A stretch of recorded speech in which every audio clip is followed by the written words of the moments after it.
Hey everybody, welcome to day 32 of the 40-day challenge. Let's continue talking about the gut microbiome, digestion in general. So yesterday I talked about anxiety and how it's sort of like a loop this problem can be with anxiety. Also talked about how it's treated, what the problems are with how it's treated in terms of SSRIs. SSRIs will, of course, cause stomach problems in many people. Most of your serotonin is made in the gut. And if you have things like GERD, we talked about how that causes anxiety. Go to lay down at night, it inhibits your sleep, you're uncomfortable. So the whole process of getting ready and going to bed causes anxiety. And then you can't sleep, which causes its own problems. So, of course, hearing this stuff may hit close to home for many of you, but I've been trying to give very practical tips. I want to be clear about a few things. Just because we're not addressing it well, meaning we're medicating, what I'm not saying is that you should just suddenly come off your medication. You have to take things from where you are. So usually things take a very long period of time before somebody finally does something about it. And that's the biggest mistake we make. A joint hurts for a long time, stomach hurts for a long time, whatever it is. You wait forever to check out that lump. These are big mistakes. And if you're doing this with your digestion, where it's constipation, if you normally don't poop every day, guys, I poop 2 or 3 times a day. That's normal. That is what you're supposed to do. You're supposed to, the number of meals that you eat should be about the number of bowel movements that you take. So 2 or 3 a day would be normal. But if you're not taking at least one, that's a problem. And if you're going many days, that's a big problem, guys. Food is not meant to sit in your stomach that long. It creates a host of issues in your gut and in your gut microbiome. Things aren't meant to ferment that long and sit in your gut that long. And now fixing this could be as easy as things that we've talked about already. Hydration, moving your body, proper electrolyte balance, especially magnesium. If you're a woman with high estrogen, it could be issues with bile production, meaning you're getting a lot of stones in your gallbladder, and you find ways to support that. So there's ways to do this depending on the person, depending on what they're doing, depending on what they're not doing. The main thing, guys, is, from yesterday, somebody texted me saying, are there ways to mitigate this anxiety? Well, guys, remember, we did a whole 40-day challenge that was just on breath work and meditation. Just breath work and meditation. Those of you that did it were the first ones to say, I can't believe how different I feel after I do the breath work and meditation. Now, you may say, but it doesn't last all day. But what it does do is, for the first thing in the morning, those 10 or 15 minutes, it puts you into that parasympathetic state where it's easier to digest. It's like, a lot of people will make the joke, like, after I do a squat workout, it's easier for me to take a poop. Yeah, well, there are reasons for that, right? You're doing things in your abdominals, you're breathing into your belly, you're bracing your abs, you're oscillating these muscles, just like squeezing a tube of toothpaste, so to speak. You're putting a lot of blood flow into that area, and so it makes sense that things move better. Well, similarly, when you do the breath work, you're doing the same thing in your stomach, but you're also engaging the parasympathetic nervous system, which is your rest and digest system. It makes things easier to pass in your gut. So you'll get the benefits neurologically, but also in your gut. And that's just for bowel movements. When it comes to things up here, same thing, guys. Like we talked about, if the anxiety itself can cause digestive issues up here, not just down here.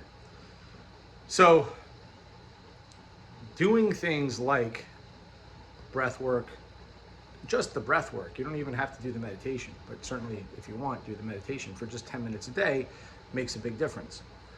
If you notice that you're having a lot of these issues at night, like I said, there's the anxiety of eating. You lay down and then you feel like the food coming up, it's just generally uncomfortable. Obviously, it may be a good idea to eat earlier in the evening, but also to do your breath work just before bed, or some form of meditation before bed, in order for the same principles to apply here, you get that rest and digest system activated, and it's easier to fall asleep. There are certainly supplements that we've talked about in the sleep videos that can help you, well-researched things. But along this line, guys, I just want you to understand that gut motility matters. We talked about how certain foods and practices, meaning behaviors and attitudes, will map onto a predictive gut microbiome, right? But so will how long fecal matter is staying in your stomach. Like if you're not going to the bathroom every day, at least once, you're developing like a kind of sepsis in your system, which is devastating. So if you're having these issues, that's why we have these 40-day challenges. Ask questions. Say, like, I have this going on with my digestion. I have that. And then I can point you in the right direction.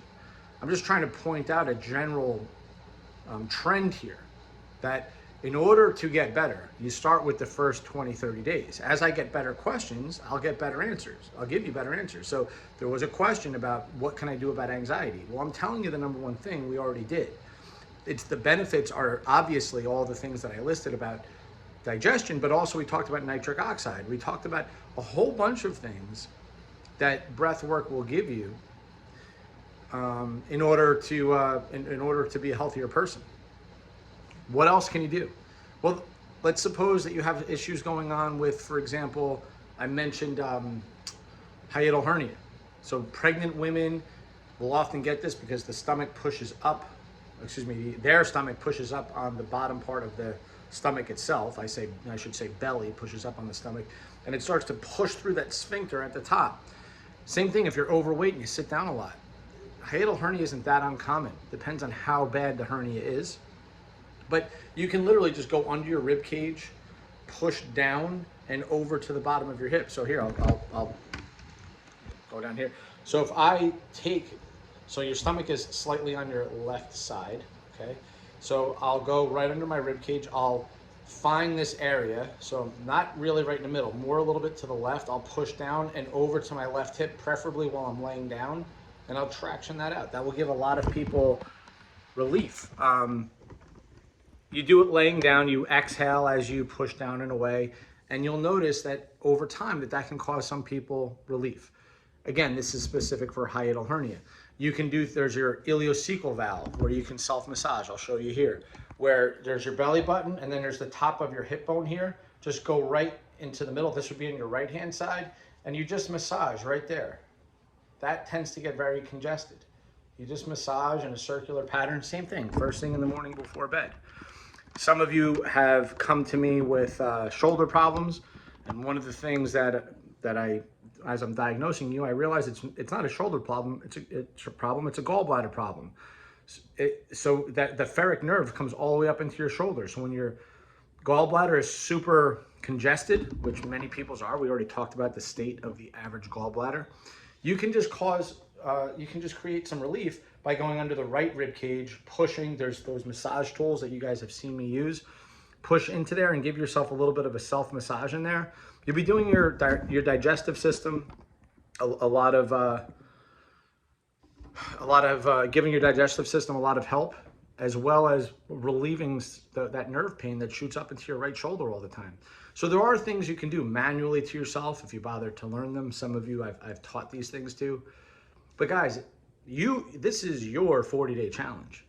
It's up to you to say, this is what I've got going on, so that I can give you the best of what I've got. I'm just trying to point out, this is what goes on in the first 20, 30 days. These are the consequences if you don't do it. And the gut microbiome will be a function of what you did or didn't do with all the things that we talked about in those first 25, 30 days. So as questions get better, I'm going to give you better answers. But if you guys feel like you've got it, great. If not, tomorrow, our next Q&A, I'll go through that stuff with you guys. But make sure you ask those questions. Have a great rest of the day.